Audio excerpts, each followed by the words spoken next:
Jadi kemarin aku ada nonton debat nih, debat panas yang menarik banget soal kecantikan dan kesehatan.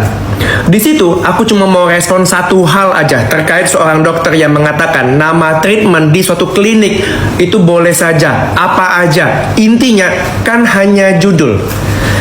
Aku lumayan paham nih soal regulasi penamaan di BPOM dan Dinas Kesehatan soal penamaan treatment dan produk kecantikan. Karena 8 tahun aku bergerak di bidang ini, aku yang tahu bagaimana cara mendaftarkannya. Ya.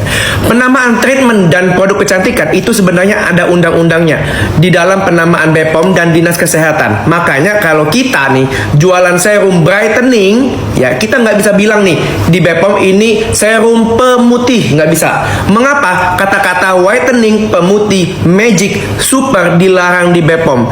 Dan beberapa kata lain juga tidak sesuai dengan produk yang kita jual. Itu alasannya, karena produknya itu tidak sesuai dengan apa yang kita jual. Masuknya tuh ke klaim berlebihan, jatuhnya penipuan. Sangat disayangkan banget. Jadi salah banget nih ya. Kalau itu keluar dari kata seorang dokter yang punya klinik kecantikan, ngomong kalau penamaan treatment atau produk kecantikan itu bisa bebas apa aja. Kurasa pembelaan atau kurang belajar ya bukti si dokter itu. Karena masa sih kalah sama aku yang bukan dokter? Cukuplah integritas dokter rusak karena beberapa banyak penjual skincare dokter itu yang menipu. Ya, masa sekarang mau dibilang dokter juga nggak pintar sih? Jangan sampai lah ya.